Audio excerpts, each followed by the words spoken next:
Letter prepared by Dairy Queen Doug out of St. George, Utah, hanging out at the Dairy Queen, waiting for him to open it so he can get his blizzard, a muffin blizzard today. Down So, in line. hey, I tell you, Doug, God love you. We've got a real interesting newsletter. Start us off. What do you got here? Well, to start off, it's our featured story this week, and it starts in Florida. They have a insurrection of Asian swamp eels spread around the Everglades. These are invasive species. This particular animal feeds off of just about everything small, including crayfish and shellfish and turtle eggs and frogs and little teeny fish, etc. They have proliferated immensely, apparently.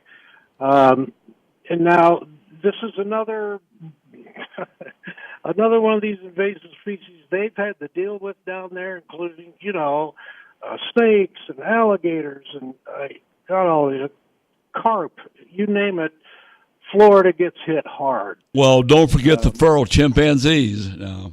Yeah, there you go. Yeah, well, apparently, from what I know about this little creature, they made their way, and we don't know how they made their way into the swamps in Florida. Back in the late 90s, school of thought is it's the bucket biologists, folks dumping unwanted pets or food or whatever the case may be. A lot of Asian influence down there to eat these things. But anyway, that's how they think they got in there, along with the silver carp problem we've got, in other areas. But I'll tell you what, Florida is more than plagued with invasive species. I mean, it's an Asian animal that got here, as you said. They have both gills for underwater and lungs for breathing on land. They don't have anything else like that in the Everglades. Well, I can't point my finger at the Russians on this instance. Okay, so you can point to point to China. It's got to be their problem. Yeah, there you go. Jeez. I don't know how they'll deal with it. I'm not really sure. Well, they've been there since the 90s, so figure it out. They don't have a plan. It's kind of like Biden. He doesn't have a plan, so they're going to be overrun by these things.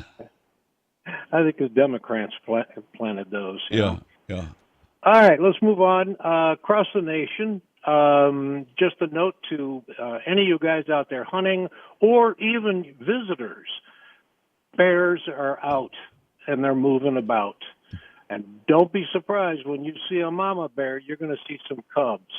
You got to stay away from that bear. I don't care if they're black or brown or what they are. Yeah, I don't care what kind of mama it is. You start pestering the kids, you're going to have a pissed off mama. That's exactly right. Yep. In Nebraska, Game and Fish has put an advisory out to drone operators, advised to know and abide by wildlife rules. Now, this is nothing new to us, Don. This is something that's nationwide, actually. You cannot fly a drone in pursuit of animals. You can't invade that animal or flocks or herds or whatever it is. Big penalties. We were talking earlier on the show about Chinook salmon. Yeah. Oregon and Washington control some of that going up the river, and right now in Oregon, they're extending the spring Chinook season below the Bonneville Dam through the April 11th. Chinook fishing opens April 15th to the 30th in the Hood River. So, yes, they do have good salmon coming up that river, but they stop at the dams more or less. Yes. So, yeah. Interesting, in Florida, not that they don't already have problems, but they have discovered in the Florida redfish pharmaceutical medications that have attached to their blood cells. So and this was a year-long study by the Okay, wait a minute. You're International losing me. So University. you're telling me these fish are shooting up? What's going on? It's all kind of medications that are being dumped in the ocean. There's no other explanation for this, and these fish are picking it up. That is So crazy. I can't imagine it's not just redfish, but No. that's what they pinpointed here. Let's see. In Utah, the department closed 24 wildlife management areas to help protect wintering deer. If you are a bow hunter and you use an Easton shaft on any of your arrows, Utah now has an American-made choice for bow hunters. They have a plant there up in near Salt Lake.